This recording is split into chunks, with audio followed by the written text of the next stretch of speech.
When Martin saw me texting Dorian about how he still knew exactly what I needed, he acted like I'd committed treason.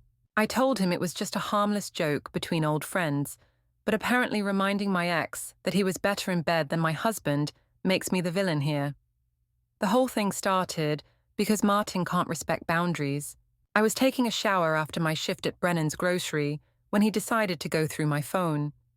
8 years of marriage, and he still doesn't trust me enough to leave my personal property alone. Our little house in suburban Ohio felt suffocating that Tuesday evening. Martin had just gotten home from his insurance job, still wearing that cheap tie I bought him 3 Christmases ago. Emma and Oliver were fighting over the remote in the living room, while I tried to scrub the smell of produce and customer complaints from my skin. The marriage had been boring for years. Martin worked 12-hour days, came home exhausted, and expected me to be grateful for his dedication to providing for the family. What about providing for me? What about the woman who used to turn heads before she became a grocery store cashier with 2 kids and a mortgage? 3 months ago, I ran into Dorian at Planet Fitness, my ex from 5 years back, before Martin, before the kids, before my life became this predictable routine of work and diapers and pretending everything was fine. Dorian looked exactly the same. That athletic build, those green eyes that used to make me forget my own name. He was working as a personal trainer now, helping people transform their bodies, while I scanned barcodes and asked if customers found everything they needed. We started texting. Innocent stuff at first. How are you doing? Remember when we used to... I miss talking to someone who really gets me. Martin never really got me. He thought providing financially was the same as providing emotionally, and he couldn't have been more wrong. It wasn't cheating. It was emotional support from someone who understood what I'd been through, someone who remembered who I used to be before I became just Emma and Oliver's mom and Martin's wife.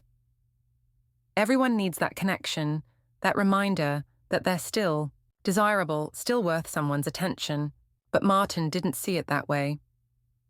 When I came out of the bathroom with my hair wrapped in a towel, he was sitting on our bed, holding my phone like it contained nuclear launch codes. "Laura," he said in that voice he uses when the kids break something expensive, "we need to talk." I told him it was invasive to go through my personal messages. He could have asked if something was bothering him instead of violating my privacy. But Martin has always been the type to assume the worst instead of communicating like an adult. That's when he started reading them out loud, the messages that were supposed to be private, between me and someone who actually cared about my happiness. "Remember that weekend in Colorado? Martin could never make me feel like that. I miss how you used to touch me. My husband treats me like a roommate. Maybe we should meet up when he's at work."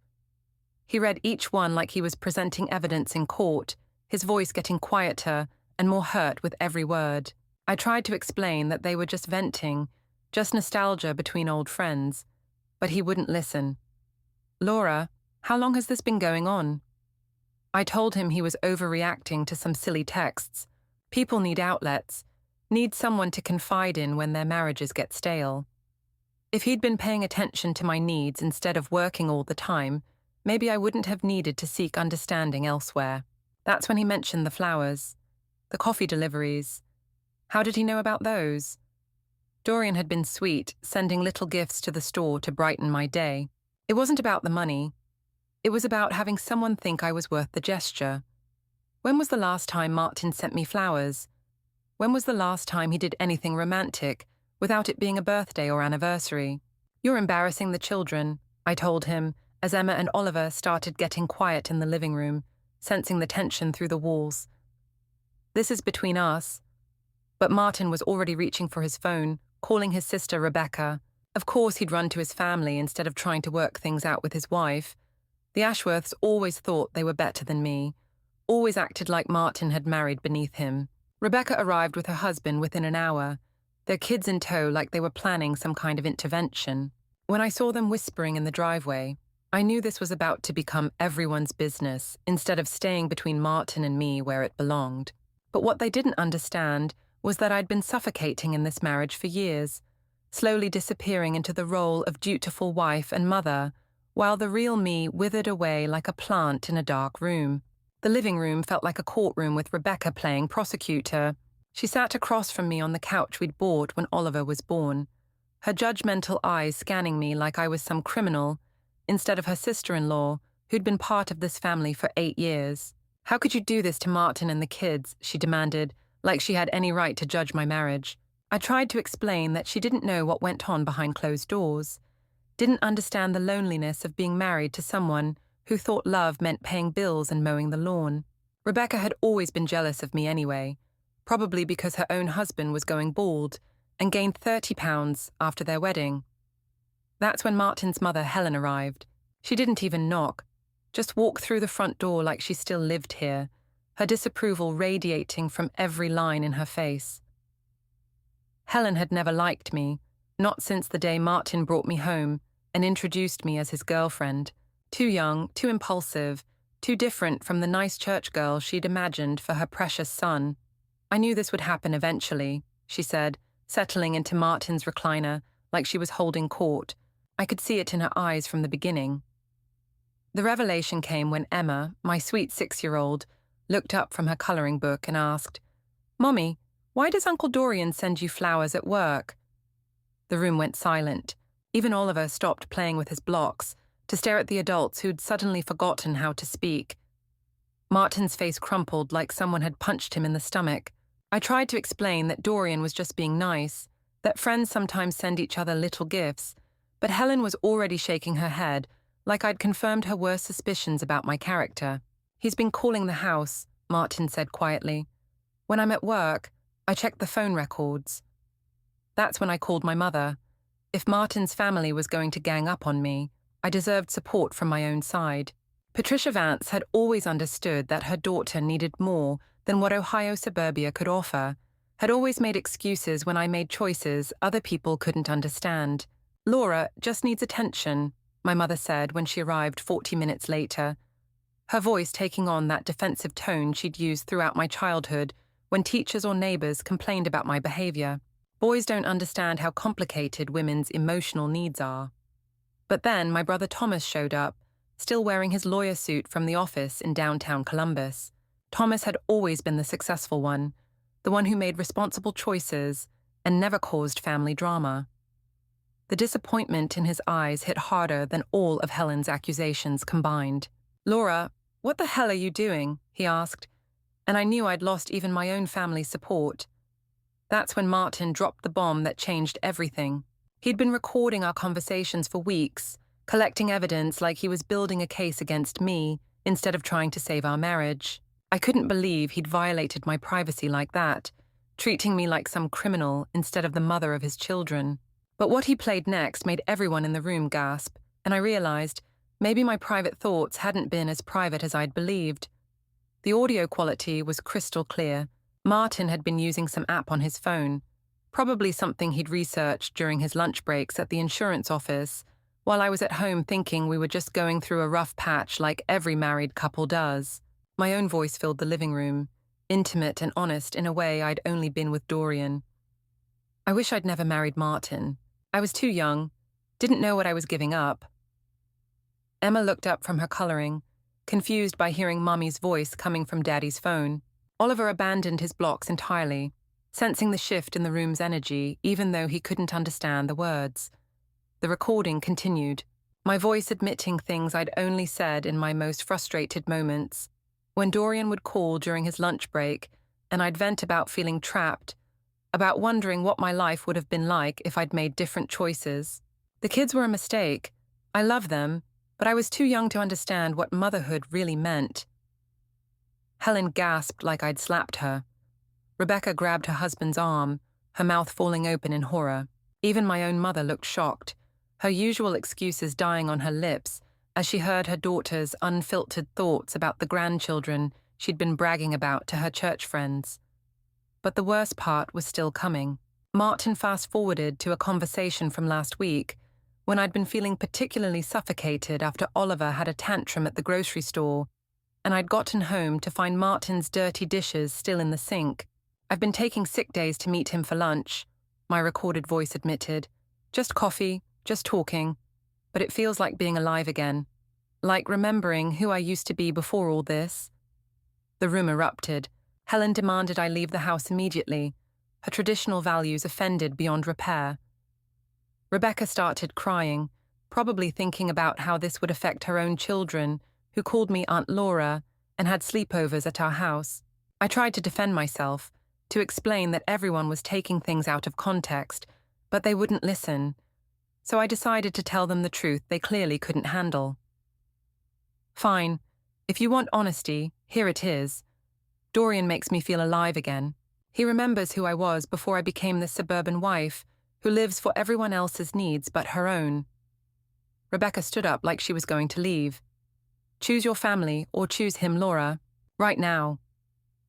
That's when Oliver started crying, picking up on the anger and confusion swirling through the room. Emma dropped her crayons and ran to Martin, wrapping her arms around his legs like she was protecting him from me. I looked at their faces. Martin's devastation, Helen's disgust, Rebecca's disappointment, Thomas's professional coldness, even my mother's shame. And I realized they would never understand. They were all against me because I'd found happiness, because I'd refused to accept that this was all life had to offer. You're all jealous, I said, surprising myself with how calm my voice sounded. Jealous that someone actually wants me, that someone thinks I'm worth pursuing. The revelation that broke Thomas's professional composure was learning I'd been bad-mouthing Martin's family to Dorian for months, sharing private family business with an outsider who'd been feeding my resentment and encouraging my dissatisfaction. You're about to lose everything, Thomas warned in his lawyer voice. Your marriage, your children, your family relationships. Is this worth it? I told him he didn't understand what it was like to feel invisible in your own life, to watch yourself disappear into roles other people had chosen for you. But before anyone could respond, Martin's phone rang. When he answered, his face went completely white, and I had a sinking feeling that my carefully managed double life was about to become even more public than I'd imagined. Apparently, my boss at Brennan's Grocery had been receiving some very interesting phone calls about my schedule and availability. Dorian had been calling my workplace, not just casual calls, but detailed questions about my shifts, my break times, which days I worked alone in the deli section. My manager, Mrs. Patterson, had started getting suspicious when this charming male voice kept asking specific questions about my availability. The humiliation burned through me as Martin relayed the conversation. My affair had become office gossip. The other cashiers, the stock boys, even the customers who'd overheard whispered conversations about the married woman in Lane 3 who was getting mysterious phone calls and flower deliveries. They want to transfer you, Martin said, his voice hollow, to the night shift at the store across town. Professional consequences for personal choices, as if my work performance had suffered, as if I hadn't been showing up every day for 3 years, scanning items and counting change and smiling at customers who treated me like I was barely human. Everyone's ruining my life over nothing, I said, and I meant it. A few text messages, some phone calls, a couple lunch meetings with someone who actually listened when I talked. And suddenly, I was the villain in everyone's story. That's when the real bombshell dropped. Rebecca had been doing her own research, probably enlisting her lawyer connections to investigate Dorian Blackwell. What she discovered made my stomach drop to the floor. He's engaged, she said, holding up her phone like it was evidence in a murder trial. Getting married in 6 months to a dental hygienist named Amanda. The engagement announcement is right here on Facebook. The room started spinning. Dorian had been lying to me, telling me he was single, that our connection was real and special and worth the risk I was taking. For 3 months, I'd been his married woman on the side while he planned a future with someone else. He said I was special, I whispered, more to myself than to the family members staring at me with mixtures of pity and anger, that we had a real connection. Thomas shook his head like I was a client who'd just confessed to something that destroyed their entire case. You threw away your marriage for someone who was using you. But they still didn't understand. If Martin had been a better husband, if he'd paid attention to my needs, instead of taking me for granted, none of this would have happened. Dorian might have been lying, but at least he'd made me feel desired, made me remember what it was like to be wanted instead of just useful. The manipulation in the room was suffocating, everyone acting like I was the only person who'd made mistakes, like Martin's emotional neglect hadn't contributed to this situation, like his family's judgment and interference hadn't pushed me further away from my own home. That's when 6-year-old Emma walked into the room holding something that made everyone freeze in horror. In her little hands was a piece of paper covered in my handwriting, something I'd written but never intended for anyone else to see. In her little hands was a love letter I'd written to Dorian but never sent. Emma's voice was clear and innocent as she read the words I'd written in my most desperate moment, when the walls of our little house felt like a prison, and Dorian's attention felt like the only light in my dark world. Dear Dorian, I dream about leaving Martin and the kids to start over with you, somewhere no one knows us, where we can be happy without everyone else's judgment and expectations. The silence that followed was deafening. Even Oliver stopped playing, sensing that something terrible was happening in the grown-up world that he couldn't understand but could feel in the air like electricity before a storm. Martin's face went through every stage of grief in the space of 10 seconds. Shock, denial, anger, bargaining, and finally a kind of acceptance that looked like someone had died. You wanted to abandon our children? Helen started praying under her breath, probably asking God to forgive her daughter-in-law's sins, since I clearly wasn't going to ask for forgiveness myself. Rebecca was crying openly now, thinking about how this would affect Emma and Oliver's futures, their therapy bills, their trust issues. You're not welcome in this family anymore, Helen declared, with the authority of someone who'd never questioned her own moral superiority.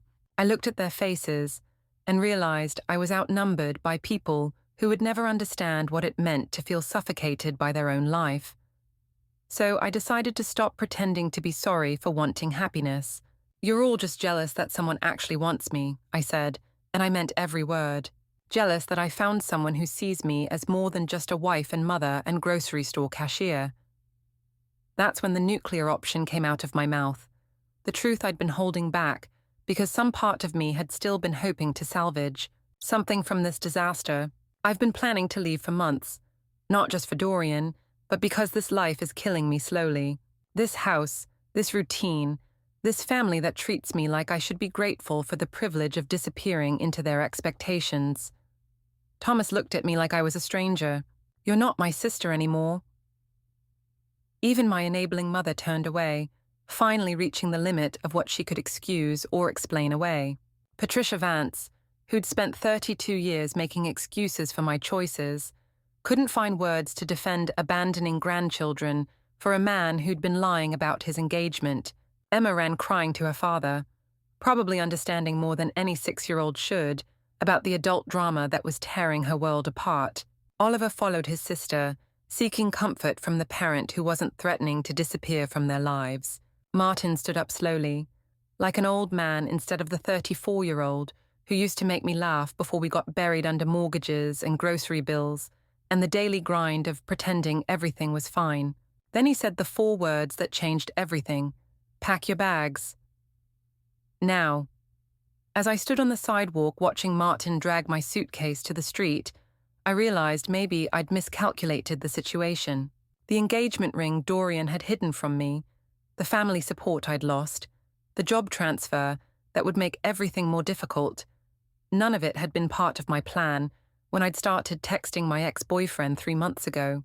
But honestly, if they can't handle the fact that I deserve to be happy, that I refuse to disappear into the role of grateful suburban wife, that's their problem, not mine. Everyone acts like wanting more from life makes me the villain. But maybe I'm the only one brave enough to admit that sometimes love isn't enough and marriage isn't forever, and people change in ways that make staying together impossible. The suitcase looked smaller on the sidewalk than it had in our bedroom, like my entire life could fit into one piece of luggage. Emma was crying at the window, her little face pressed against the glass, and Oliver was hiding behind Martin's legs on the front porch. Maybe someday they'll understand that their mother chose authenticity over pretending, chose the possibility of real happiness over the guaranteed misery of a life that felt like wearing clothes that didn't fit. Maybe they'll thank me for showing them that people don't have to stay trapped in situations that make them feel invisible. Or maybe they'll hate me forever, and I'll have to learn to live with being the woman who chose herself over everyone else's expectations. Like this video, if you think it's just a joke, is never an excuse for emotional cheating. Subscribe for more relationship drama stories that'll make you appreciate what you have. Comments: red flags you spotted that Martin missed? Martin missed? Martin missed? Martin missed?